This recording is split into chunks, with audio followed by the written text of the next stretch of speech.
Also ich verlasse jetzt Dubrovnik Richtung Kotor.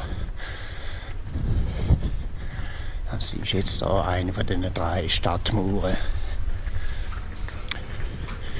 die ich da jetzt quere, überschreite. Und dort oben schwinge ich mich dann wieder auf den Tardese und melde mich dann wieder zwischendrin. Also Ade, Dubrovnik und Kotor ist die nächste Stelle. Und da oben ist noch die Befestigung, wo ich erst da war.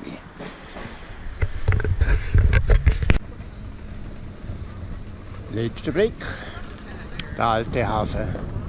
Und jetzt gehe ich da die Küste entlang, die Straße. Ich muss jetzt ein bisschen vorlaufen, weil das Einbahn ist. Aber ja, es sind ein paar hundert Meter, nichts Gravierendes. Also jetzt so definitiv die letzten Aufnahmen.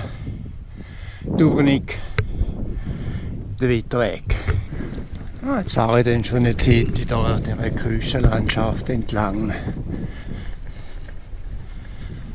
Es ist super. Also ein eigener Weg für mich allein.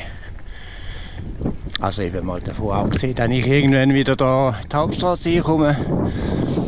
Aber so die ausrangierten oder nicht mehr gebrauchten alten Straßen, die langen jetzt eigentlich noch immer für mich. Und da noch ein bisschen Blick. Ja, von dieser Seite bin ich gekommen. Da über geht's so ziemlich genau die Sonne entgegen. Und ja, schön Wetter, schön warm. Ich fahre jetzt kurzärmelig. Meine Kappe habe ich abgenommen. Also schön angenehm. Also, ich bin hier gestartet, Dubrovnik. Und zurzeit bin ich da bei Pat. Ja, ich glaube Pat heisst das. Und kämpfe mich da noch heute da durch Richtung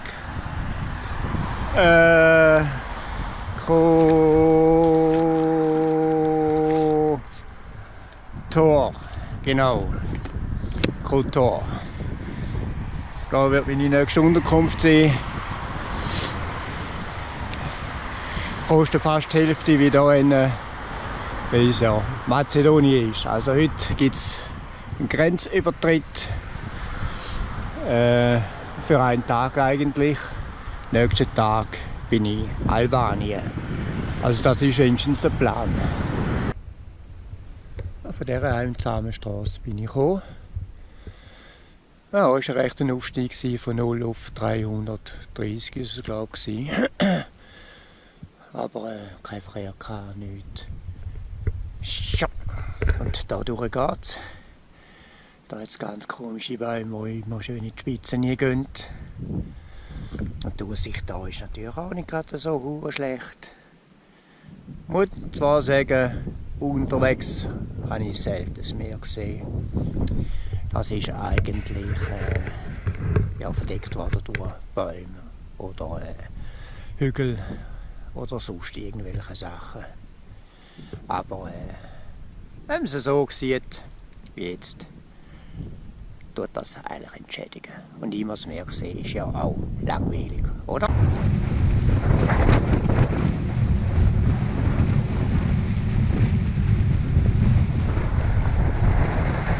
Da muss man doch nichts dazu sagen.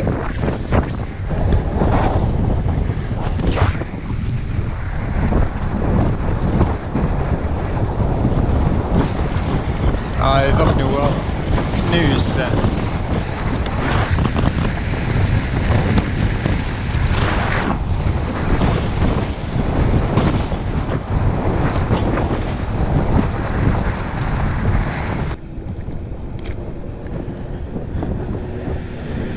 Einfach nur wahnsinnig. Wow.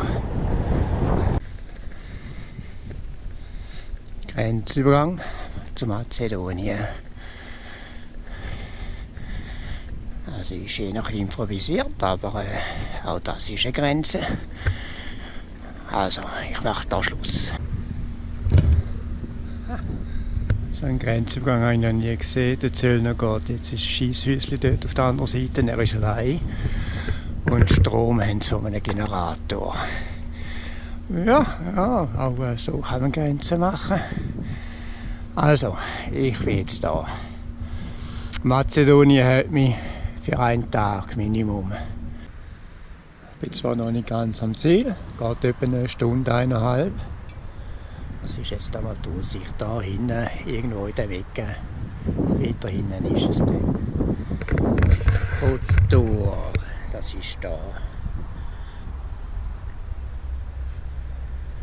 Und im Moment bin ich da. Also ich fahre jetzt da noch so rundum bis Kotor. Dann tue ich dort im Hotel übernachten. Und das Land, das ist Montenegro. Wenn ich da mal vorhin etwas anderes gesagt habe, ist das falsch. Sorry, aber ich habe so viele neue Sachen um mich herum. Ja, kann passieren. Gut. Ich gehe nachher wieder auf die Hauptstraße und fahre dann da so rundum. Dort wo der Vogel ist, in die Richtung. An der engsten Stelle könnte man auch die Fähre nehmen, um rüberzukommen. Aber ich habe genug Zeit. Ich fahre da noch die Strecke rundum. Das ist vielleicht eine halbe Stunde. Und dann ist die Sache geritzt. Ja, ich bin jetzt in Kotor angekommen. Ja, die Krähen verfolgen mich. Und auch die Mauern. Das Gleiche hatte ich eigentlich den letzten Ort schon gehabt. Oh, mein Hotel ist da drin. Also, ich gehe jetzt schauen. Der Weg ist irgendwo da durch. Ja, ich habe jetzt so eben Kotor verlassen. Eine schöne Altstadt. Die Stadt selber habe ich nicht gesehen. Aber die Stadt, aber einfach wieder zu touristisch. Darum bin ich froh, dass ich wieder verreisen kann. Die erste Herausforderung ist die Vrmak-Tunnel. 1637. Ich hoffe, es geht gut. Aus diesem Grund habe ich die Sicherheitswesten angelegt, das Licht tut und ja, in der Schweiz hat es ja auch so etwas. Ja, gehen wir mal da durchs Loch durch.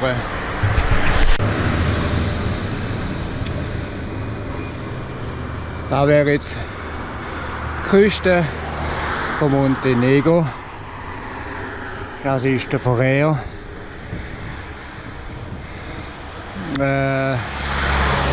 Ja, ist nicht gerade so berauschend, aber es geht. Ich habe schon wildere Sachen gesehen. Die Gegend, ja, irgendwie karg. Ja, man merkt, dass es ein anderes Land ist. Einiges ärmer wie Kroatien oder Slowenien. Aber nette Leute und das Benehmen auf den Straßen ist schlechter wie Kroatien, aber immer noch voll in Ordnung. Ja, das Wetter macht jetzt nicht mehr so mit, aber es regnet nicht und das ist ja eigentlich die Hauptsache. Also, ich habe gestartet Kotor. Habe ich jetzt hier runtergegangen an die Küste. Da bin ich jetzt. Und da unten irgendwo ist Bar mit einem A geschrieben. Das ist ein kleines Städtchen an der Küste zu. Ja, die hat man eigentlich nur als Zwischenstation. Nächsten Tag gehe ich dann weiter. Albanien. In welche Stadt, weiss ich noch nicht.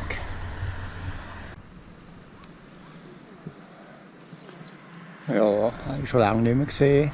Eine Insel voll gebaut mit Häusern. So klein. Die zwei, die kommen aus China. Das sieht man an von den Nummern. Ja.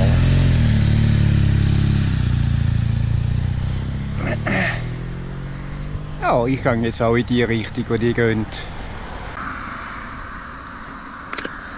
Ja, Montenegro und beleuchtete Tunnel. Das passt nicht zusammen. Definitiv nicht. Ich habe noch kein einziges gesehen, wo irgendein Lämpchen drin hat, auch wenn es so ein Öllämpchen ist. Es ist einfach schwarz. Ich begreife das nicht. In der heutigen Zeit darf so etwas gar nicht mehr vorkommen. Ja, und so etwas hat der Euro. Zwar einseitig, aber egal.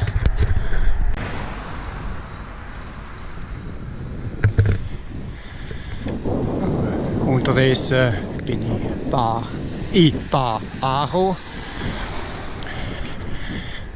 Da mein Navi jetzt Montenegro keine Städteverzeichnis hat, wieso auch immer, gehe ich da den Google Map dahinter.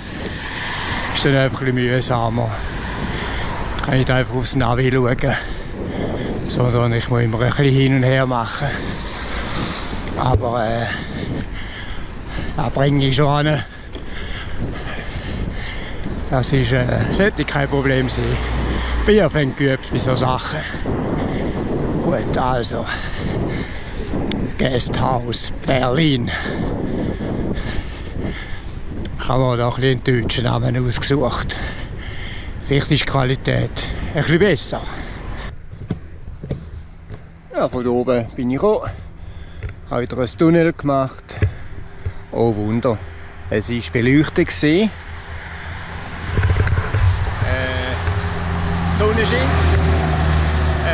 Ja, ich habe nicht gedacht. Letzte Nacht hat es geregnet und gestürmt. Und jetzt ist es eigentlich so, wie man sich das erwartet tut. Es ist einfach jetzt ein bisschen Gegenlicht drin. Wunderbar. Heute ist eine leichte Etappe, mehr oder weniger die Küste noch und dann ein bisschen wieder ins Landesinnere, bei 50 Kilometer. Ich habe hier übernachtet. Bar. Nichts Spektakuläres. Ich kämpfe mich jetzt hier runter. Dann wieder hoch. Richtung Skoda. Da tue ich übernachten. Ich hoffe, der Standard ist wieder ein bisschen höher wieder zu Montenegro. Da ist er recht tief abgesackt. Ja. Im Jahr 2017. Dusche ohne Duschvorhang. Wenn man geduscht hat, ist alles rundum nass, inklusive WC-Papier. Komisch, wenn man alles wieder muss trocknen, dass man wieder ein bisschen aufs WC kann. Ja, es ist nicht mehr die Zeit. Ich bin gespannt, wie das in Albanien ist, wo ich heute so um die 1 herum dann wird ja, einreisen. Ob das auch noch so ist. Ja, jetzt nimmt mich wunder, was da hinten auftaucht.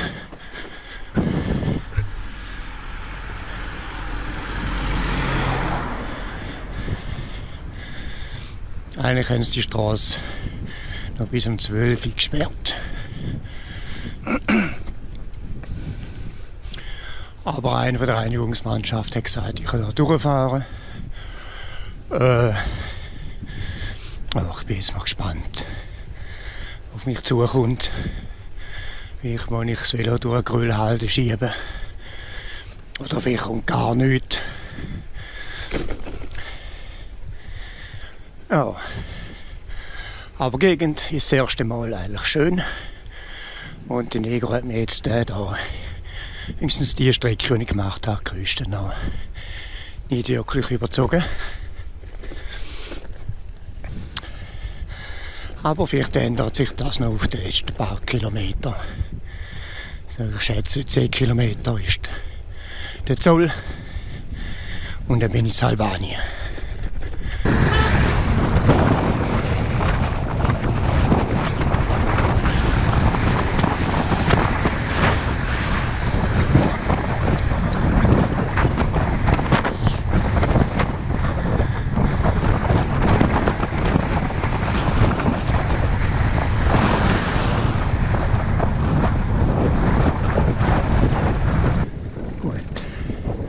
Jetzt bin ich an der Grenze. Mal schauen, wie es rauskommt. Auch die Grenze übertreten ist problemlos gegangen. Ja. Jetzt wieder ein Zeichen, ich bin weitergekommen. Und die Gegend sieht jetzt auch wieder ein bisschen anders aus. Montenegro ist halt ein Bergland, noch extremer wie die Schweiz. Ich glaube, das ist über 90% ist der Gebirge. Ja, also ich mache mich auf Skadar, oder wie man dem sagt, ins Hotel. Und dann, ja, vielleicht bleibe ich auch 2 Nächte. Kommt nicht ein bisschen darauf an, wie schön das dort ist.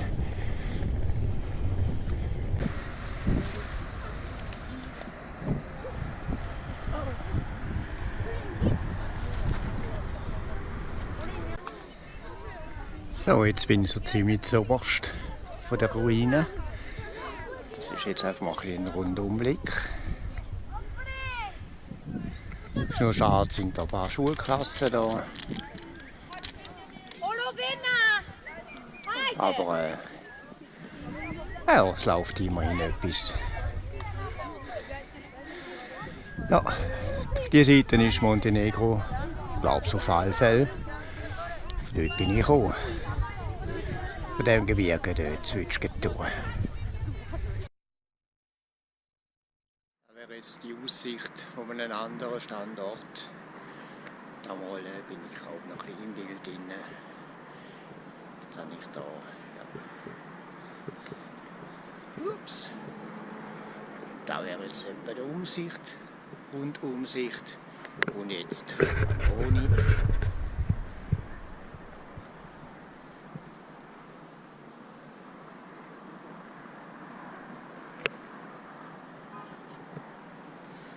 So, da in diesem Kuchen irgendwo da hinten ist meine Übernachtung. Die letzte Nacht und jetzt auch die Nacht werde ich noch dort verbringen.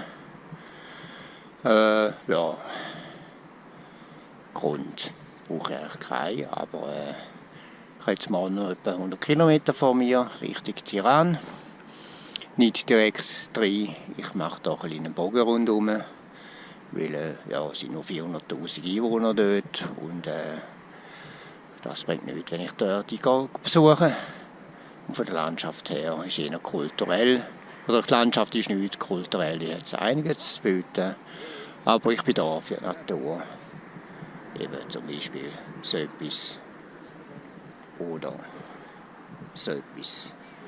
Das sagt mir viel mehr wie alles andere. So, das ist da, wo man bei uns auch nicht so sieht.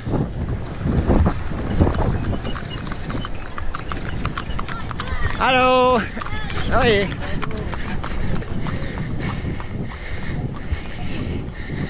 Eine ganze Familie auf Rösser oben, respektive auf dem Wagen. Irgendwo zum Arbeiten. Ich glaube nicht, dass sie in die Schule gehen. Nämlich es ist Montag. links und rechts wird gebaut. Wieso auch immer. Ich schätze mal irgendwie Kanalisation. Aber wieso auf beiden Seiten? Keine Ahnung. Überall hat es so Schilf rum. Aber das Gebiet ist flach. Da sieht man das Gebirge von der Seite, wo ich hergekommen bin. Also die Gegend ist absolut verarmt. Also die meisten Leute jeglichen Alters hocken vor der Tür. Ja, und dann komme ich, sagt der Velo. Ja, das ist eigentlich schon ein bisschen ätzend. Aber ich kann auch nichts daran ändern. Darum fahre ich zu.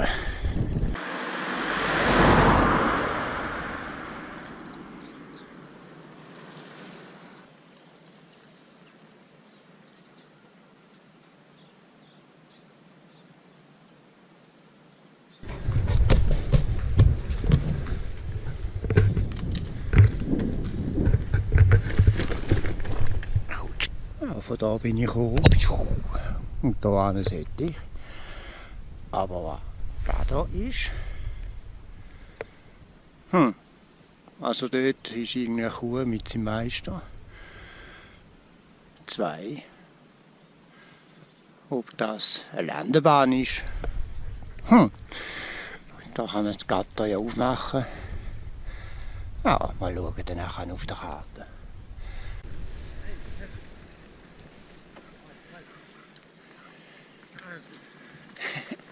Hallo.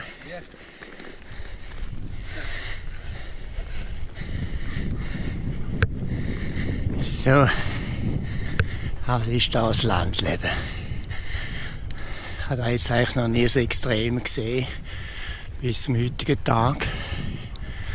Anscheinend gibt es auch rechte Grenzen.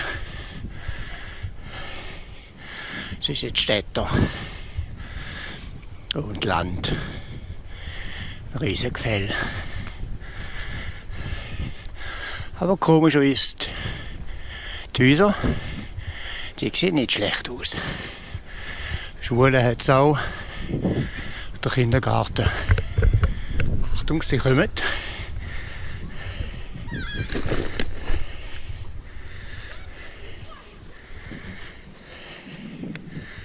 Hallo.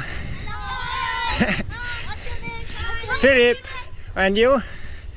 What's your name? So, ich habe jetzt 40 Meter gemacht. Innerhalb von 50 Meter. 15. Ja, sagen wir 10 bis 15% Steigung. Puh. Ja, also, ich hoffe, es wird dann nachher ein bisschen flächer.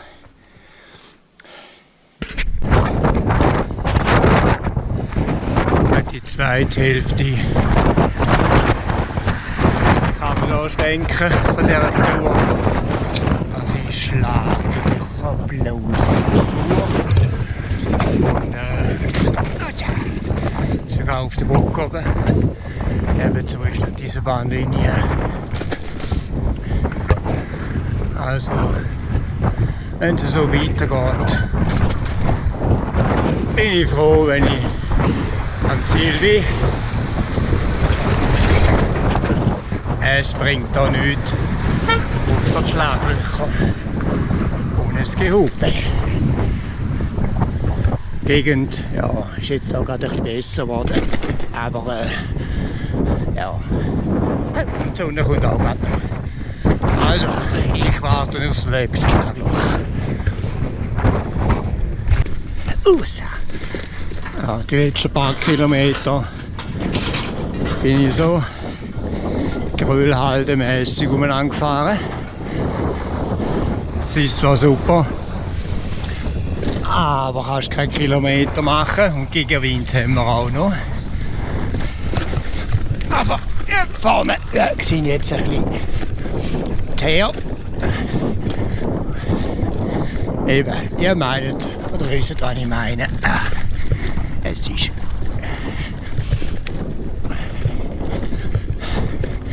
Ah, geschafft.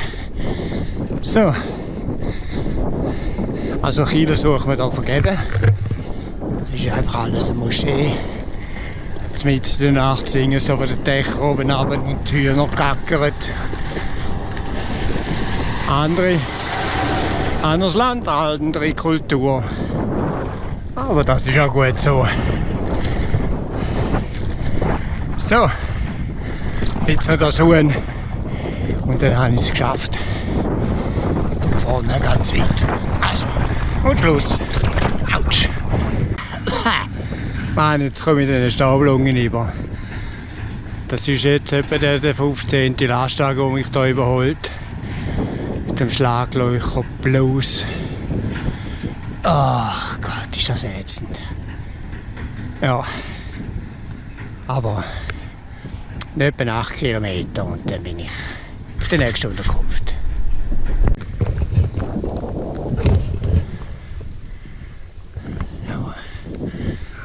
Toller Moment, kommt immer zu spät. Aber ja, jetzt geht es etwa einen Kilometer und dann habe ich es geschafft. Also, ja. Das ist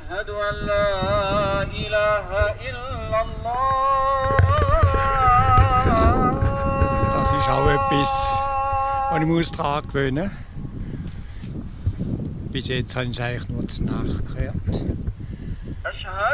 Aber jetzt, ja, jetzt auch schon während dem Tag. Außer ich träume jetzt.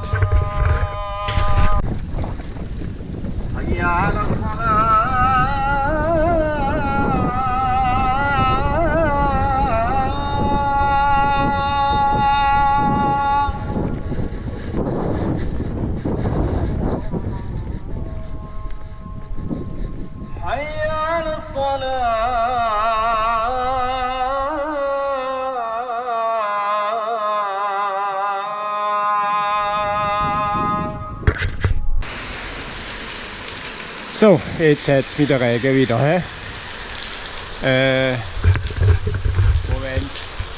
Ja, fahre ich so rum. Ja, geht gut. Kein Problem. Die Ausrichtung her kann ich Irritation im Regen sein und dort aufrühren. Aber ja. Die Wetteraussichten sind auch nicht ganz rosig. Aber ich ziehe jetzt mal durch. Ja. Es hat keinen Sinn, ist jetzt ganz gut, ist jetzt auch nicht schlecht angezeigt. Also, es geht. Richtig Regen, richtig tut es. Also übernachtet habe ich hier beim Flughafen. Ich bin gestern von hier runtergekommen. Ich wollte nicht in Tirana rein. Darum habe ich hier übernachtet und jetzt kämpfe ich mich hier Richtung Durres hindern. Und dann runter Richtung Griechenland. Ich hoffe, dort ist das Wetter besser. Ja, sehr wahrscheinlich ist heute hier der letzte Bericht gewesen. Mit Regen bringt es nicht so viel.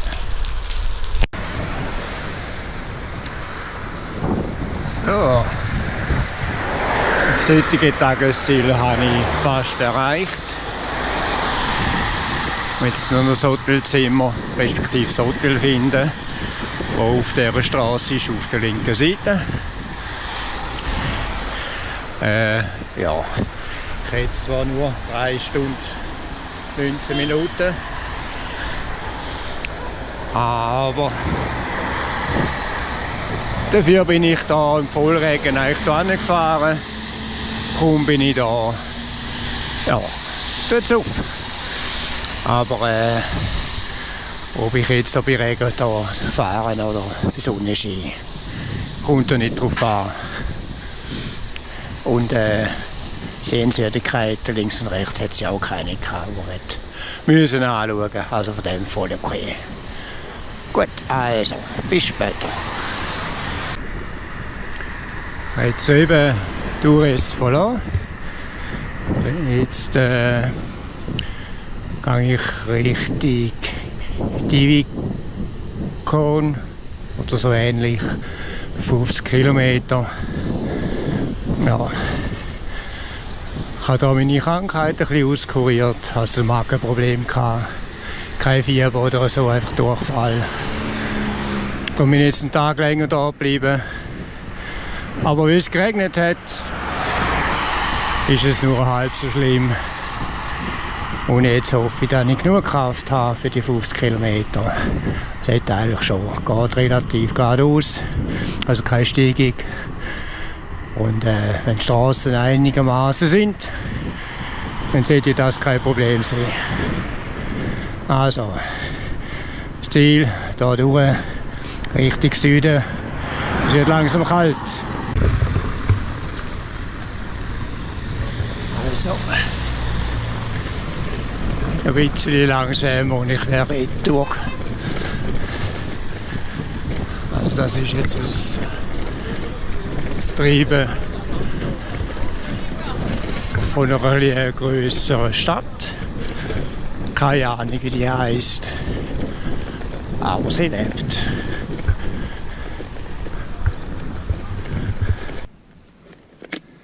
Ja, so können die Strassen auch aussehen. Da ist dann einfach mal Schieben angesagt. Aber sonst, die Umgebung ist cool.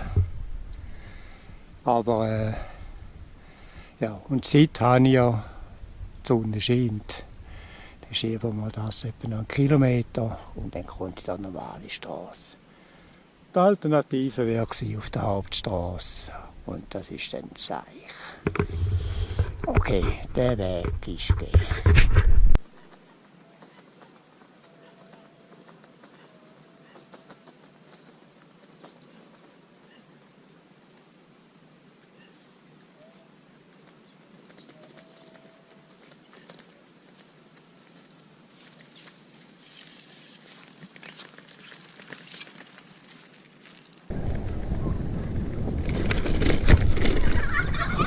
Hallo.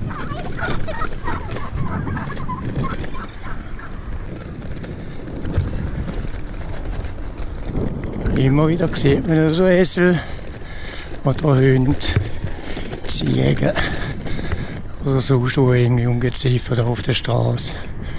Also, das ist jetzt eine Luxusstraße. Da habe ich jetzt selten so gute Straßen gehabt. Ja, genau. Aber der Weg ist gegeben, das ist die Hauptsache. Ich bin wieder auf Nebenstraße gelandet. Im Vergleich zu gestern sind das natürlich Welten. Klar war es zwischen dir ein bisschen holpriger und ein bisschen pfütziger, wenn man das so darf sagen. Aber kommt auch recht gut vorwärts. Ich bin jetzt etwa in der Mitte angekommen. Yeah. Aber von vorne. Heute Morgen bin ich hier abgefahren. Bin hier durch. Jetzt gehe ich dann hier der Hauptstraße entlang. Richtung Flöhr. Und da unten kann ich dann meine nächste Unterkunft, wo ich dann mich auch ein bisschen vorbereite auf die nächste Reise. Da ist ein Pass zwischen ihnen, der etwa 800 Meter ist. Zwischen ihnen muss ich dann noch übernachten, bevor ich dann am übernächsten Tag dann über die Grenze kann, Richtung Griechenland. Aber da nehmen wir mal vorzu. Das Wetter ist viel besser, wie vorausgesagt. Heute hat es eigentlich Dauerregen gehabt. Heute hat es am Anfang ein bisschen geregnet. Und ja, jetzt ist es einfach bedeckt. Aber es ist gut zum Fahren. Die Straßen sind okay. Einiges besser als gestern. Da hat sich jetzt nichts daran geändert. Gut, also ich mache mich jetzt auf den Weg. Richtig. Genau, Flöhr.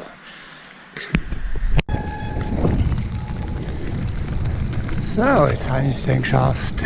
Die Stimme ist ruiniert, aber das macht nichts, die kommt wieder. Es geht vielleicht etwa noch eine Viertelstunde höchstens. mindestens eine halbe Stunde, je nachdem, wie ich da durch das Städtchen durchkomme. Ich hoffe jetzt mal, es geht nicht so groß den Berg durch, aber anhand von der Karte sollte das eigentlich nicht passieren. Ja, es regnet zwar immer noch, aber ja, ich habe nicht anders erwartet, dass das wieder kommt. Alles andere wäre ja zu schön gewesen. Also, Fleur geradeaus. Also, da wäre jetzt Fleur. Ja, das Zentrum dort vorne werde ich sehr wahrscheinlich mein Quartier haben. Und ja, jetzt stehe ich hier runter. Die Unterkunft ist direkt auf der Route oben. Also da sollte ich keine Schwierigkeit haben zum Finden. Ich fahre ja dort vorbei. Ich kenne den Namen. Jetzt habe ich auswendig, ich muss nochmal nachschauen. Aber das mache ich jetzt gerade nachher. Gut, sehr wahrscheinlich ist das die letzte Aufnahme und die erste, respektive die erste und die letzte. Ja, weil es, wenn es regnet, ist ein bisschen blöd. Gut, in dem Fall bis später.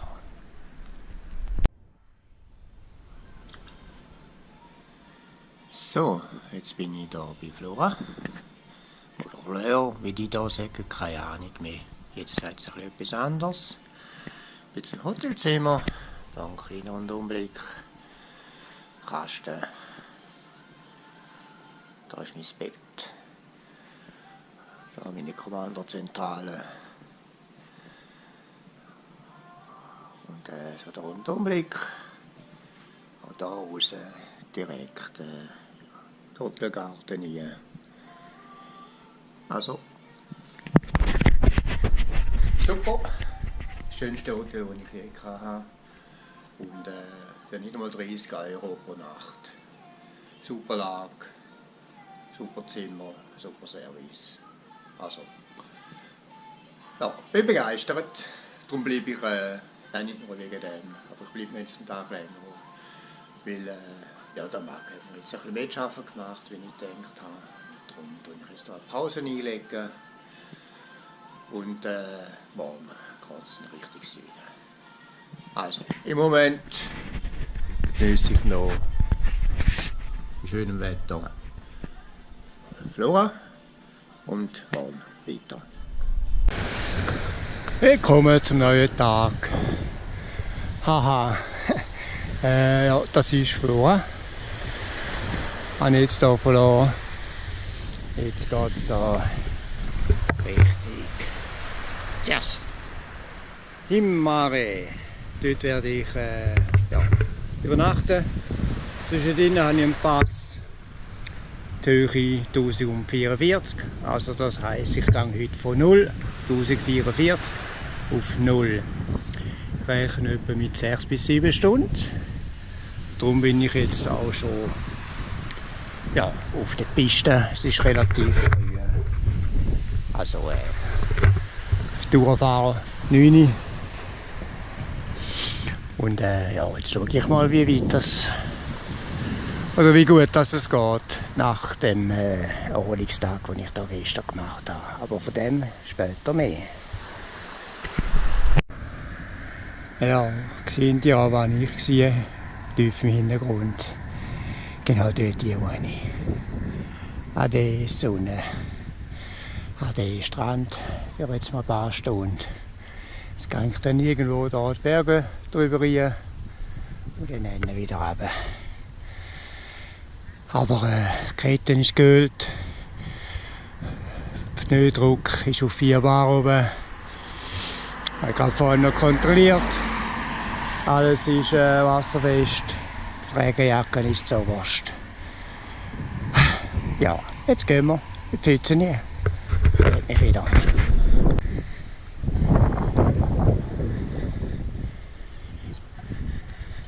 Und sag Sally. Oi.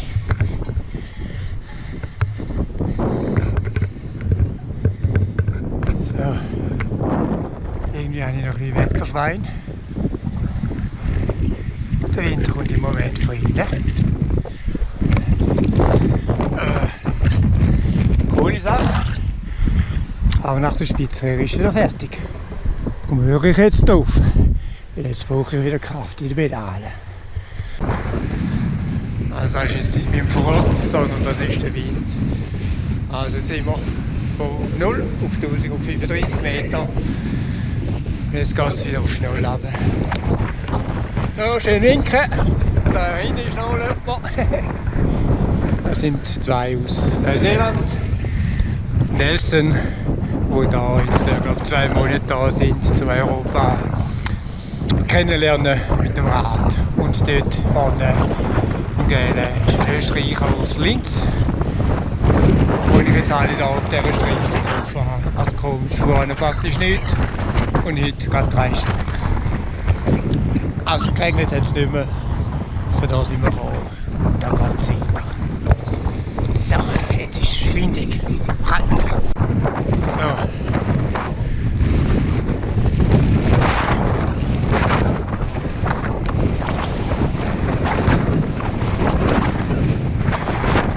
Jetzt die wohlverdiente Abfahrt.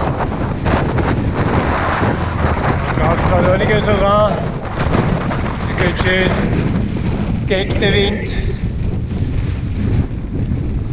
Wow, die Sonne. Da wieder Ruhe.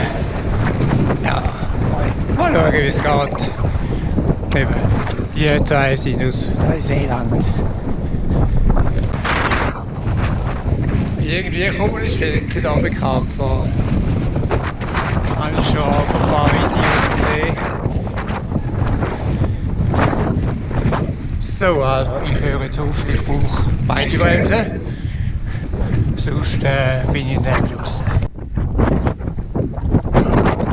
So. So geht's an. Und irgendwie dort vorne ist die nächste Unterkunft. Ich wäre keine Ahnung wo. So, schön winken. Grüß von Neuseeland. So.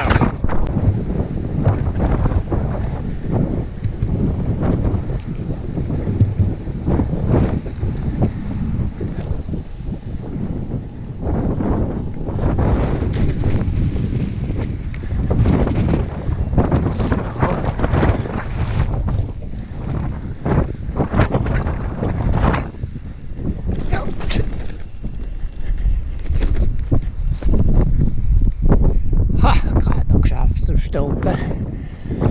So, da war weiter ein Aussichtspunkt. Wunderbare Abfahrt gesehen. Echt toll, und das Wetter macht auch weit. Hätte ich nie gedacht. Ja, super. So, geht es besser.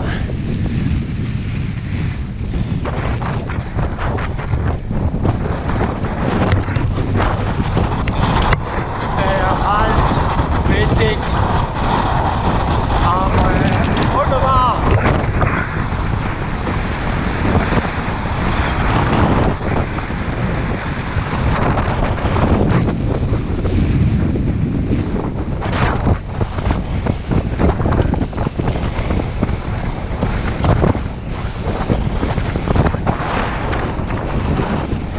Hoffen wir, wir haben etwas gesehen da hinten.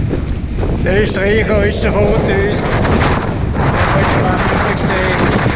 Ja, vielleicht einfach mal auf der Strecke oben. So, jetzt haben wir da schon fast 1000 Höhenmeter vernichtet. Aber coole Sache. Aber anstrengend, aber dann nachher nicht Abfahrt und mit dieser Aussicht genial.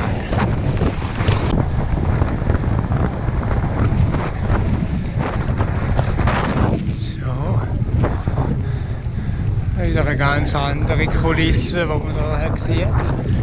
Eigentlich noch nie so etwas gesehen in diesem Land, in diesem Kontinent. In Amerika schon. Auf Sedona. Aber ja, voll. Völlig unvorbereitet. Ja, und übrigens der Gelmann ist der Karl, Österreich. Ja, haben wir schon vorher ein Video gesehen.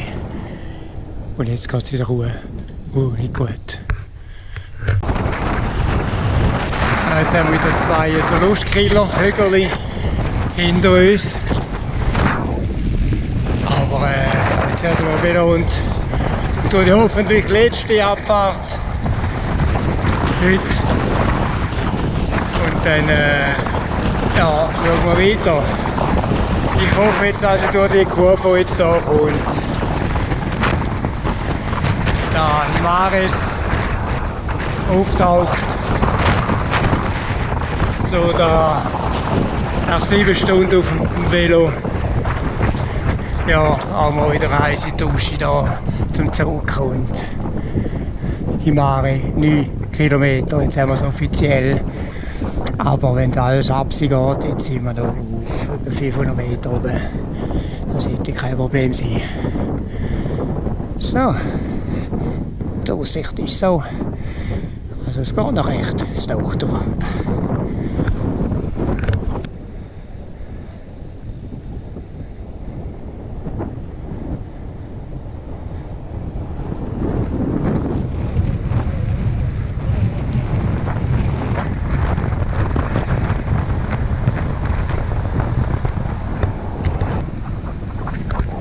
So, da geht es ziemlich steil ab. Das sind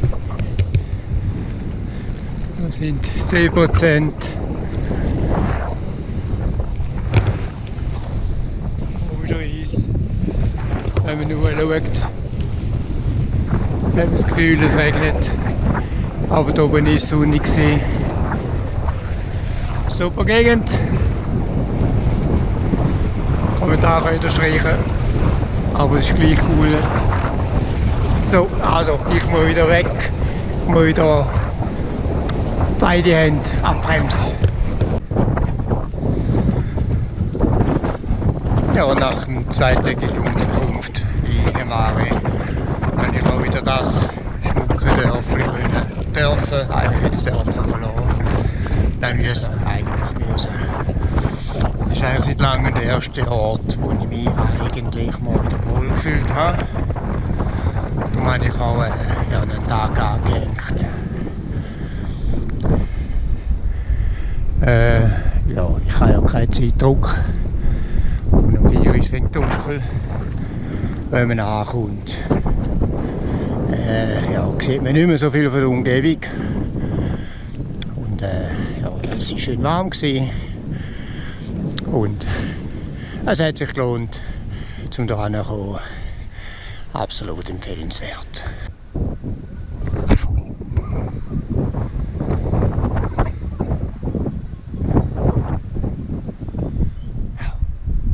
Genau, dort durchgegangen. Ha! Ja, von da hinten bin ich gekommen. Ich habe mich da hochgekämpft. Und jetzt geht es da durch. Der Sonne entgegen. Es macht auf. Coole Sache. Freue mich. Macht Spaß so. Mäh.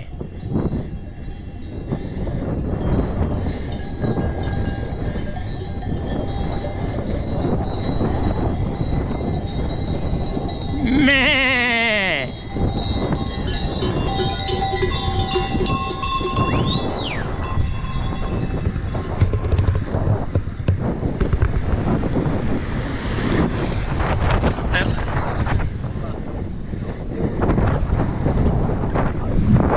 Herrlich.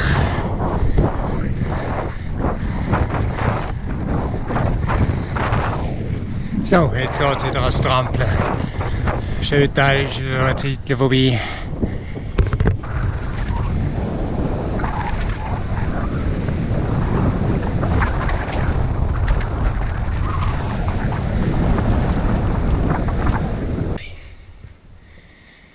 Kommst du mich besuchen? Ja. Auch da spielt das Leben eigentlich auf den Hauptstraßen ab. Und wo auf der Straße döst. Die Leute auf der Straße essen. Ganz komisch.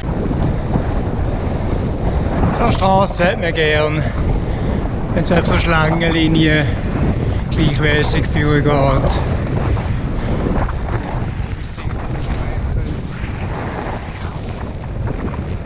Mal! Jetzt kommt die Abfahrt. Joho!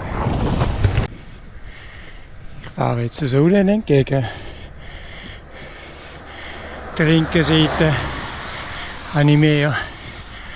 Auf der rechten Seite habe ich Meer.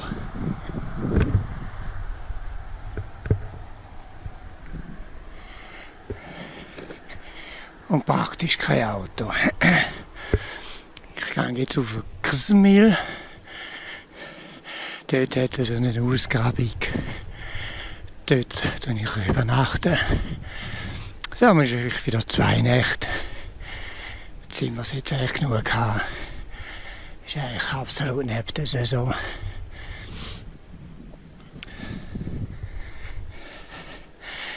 Da wäre jetzt da unten direkt neben der Grenze. Ja, die nächste Etappe. Griechenland. Gibt es wieder einen Grenzübertritt. Wieder etwas mehr, wo einfach weiter ist. Etwas, was man sieht. Nicht etwas, was man zählen will, sondern einfach, man sieht, dass er jetzt Griechenland ist. Hoffentlich. Gut, fertig geschnurrt. Ich gehe jetzt die Unterkunft suchen. Bei schönstem Wetter. Also, wenn ich gemeint habe, links ist es Meer, rechts ist es Meer, habe ich auch gemeint. Da haben wir vorne gesehen. So. Da ist der große Tümpel. Da hat sogar einen Campingplatz. Ja. Und da vorne, weiter vorne, ist es Sarande. Kann ich aber umfahren, kann nichts davon mitbekommen. Gut, vom GPS sieht das eigentlich so aus. Ich hoffe, man sieht es einigermaßen oder auf der Karte. Wie gesagt, sieht so aus. Heute bin ich von Himari gefahren, der Küste entlang. Bis jetzt da. Kasmil. So, gut.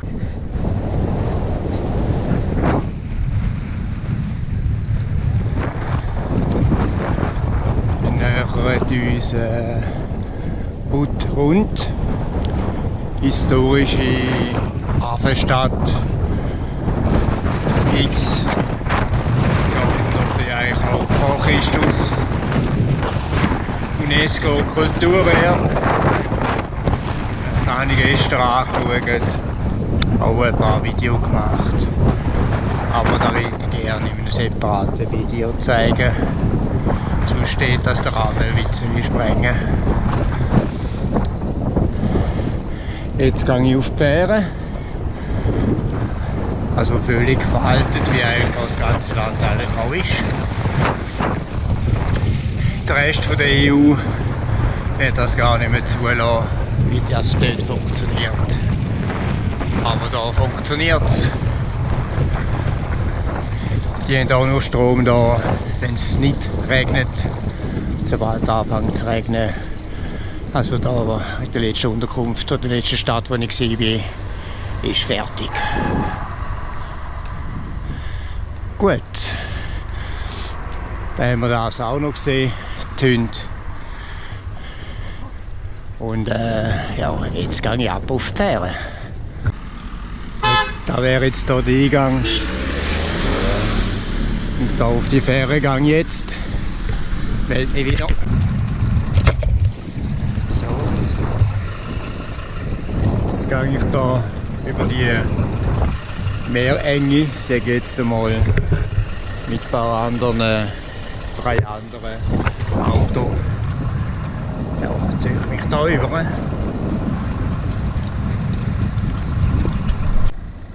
So, haben wir es dann geschafft. Jetzt ist Griechenland angesagt. Gut. Und so geht es weiter, den ganzen Tag. Also, Albanien ist gleich Vergangenheit. Hier durch Griechenland. Ich freue mich drauf. Nicht nur, weil ich hier ein bisschen blödes Wetter hatte, sondern einfach blöd und ja, ist ein bisschen komisch. Aber ja, Casamil gestern, respektive Budrund, ist sehr, sehr interessant gewesen. Hat sich wirklich gelohnt.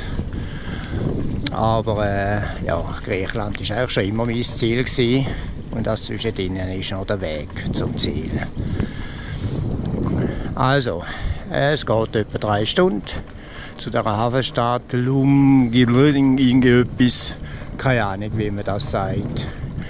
Es sollte keine schöne Stadt sein, aber es dient mir mal als Anlaufstelle zum Karten organisieren, Euro holen und einfach mal wieder ein bisschen decken mit Material. Gut, da wär's. So, letzter Blick. Und rund. Und jetzt kommt die Polizei. Gehen wir jetzt glaube ich lieber auf die Seite. Schäfli. Irgendwie schon ein bisschen fast ein Tagesbild, nichts mehr Außergewöhnliches. Aber das sieht in der Schweiz eigentlich auch.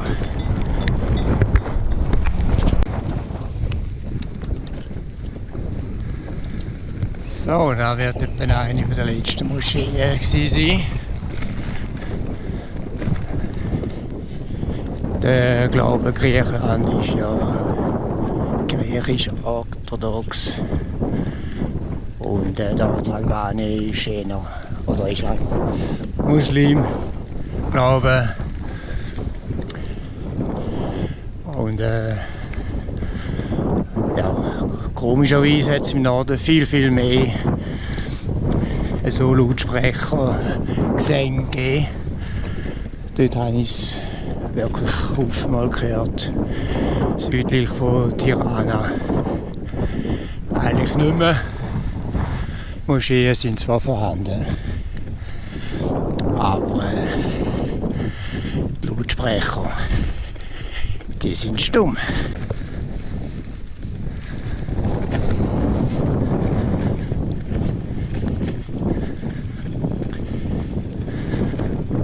Ja, die Mittelmeerroute, die jetzt schon in sich, die führt mich auch wieder ein bisschen abseits von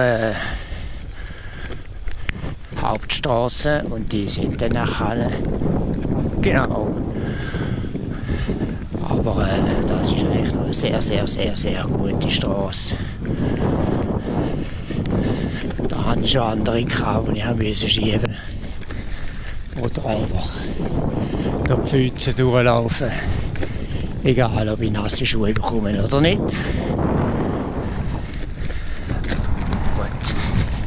Jetzt geht es etwa eine halbe Stunde und dann bin ich in Griechenland. In Italien habe ich Äpfelplantagen gesehen, kilometerweise. Und da ist jetzt einfach mal ein ganz kleiner Teil. Mandarinen, super süß jetzt. Überall sind sie am Pflücken. Ja, und was der dort oben macht, den verrühren, ja, keine Ahnung.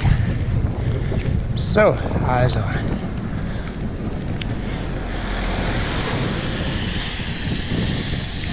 Das Auto habe ich auch schon ein paar Mal gesehen. Alles schön deutsch angeschrieben. Aber albanische Nummer. Gut.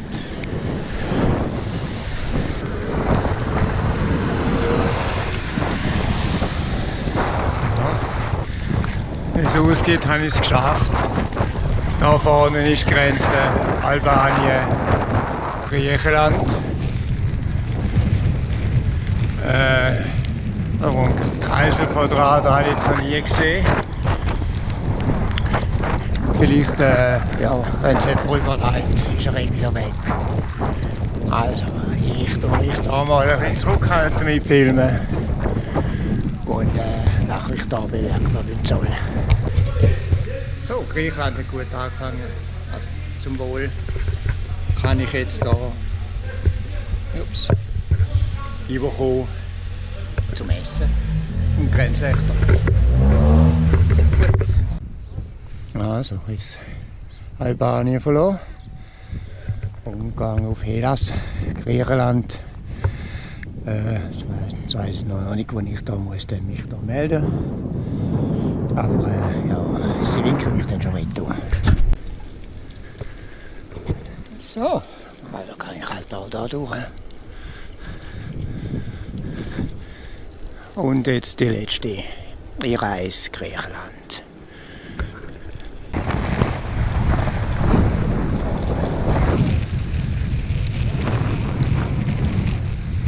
Also da ist jetzt mal wieder der Blick zurück und der Weg vorwärts. Also ich steige jetzt hier auf die nächste Ortschaft. Igo Medaras oder keine Ahnung wie das heisst. Es ist einfach dort die Hafenstadt, die Grusig, wo es nach Korfu geht, wo ich mich da ein bisschen decken tue. Gut. Die Straße, ja, lasse mich da mal überraschen. Aber was man da so gehört und gelesen hat, sollte die viel besser sein wie in Albanien. Dank der EU natürlich. Aber ja, ich lasse mich da mal überraschen. Weil ich mache nicht die Hauptstraße oder die Autobahn, ich mache je nach Nebenstraße.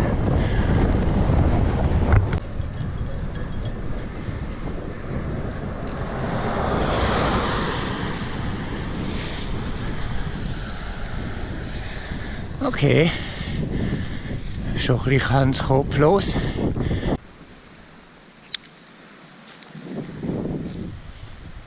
Ja, kurz nach der Grenze hat es mich wieder ans Meer verschlagen. Die erste beste Abzweiger habe ich genommen. So einen Campingplatz, der jetzt verlassen ist.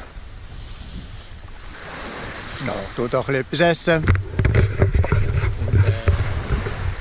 Ja, die Gegend noch ein bisschen geniessen.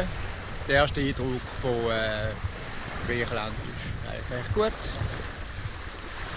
Die Straßen sind merklich besser umfahren. Es hat einen Velostreifen, wo ich eigentlich Kroatien, Montenegro und Albanien nie hatte. Und das ist eine rechte Erleichterung. Mal ein bisschen Distanz zu den Autos. Es hat zwar nicht viele Autos gehabt, aber gleich. Wenn es irgendwie Dreck auf der Seite hatte, Schlaglöcher, dann musste ich ausweichen und ja, da musste immer aufpassen. Ich hoffe, jetzt wird es besser. Da gibt man sich so viel mehr Mühe da im Garten rein. Mandarinen, Olivenbäume links und rechts. Es ist sauber. Klar hat es neben der Straße auch Abfall.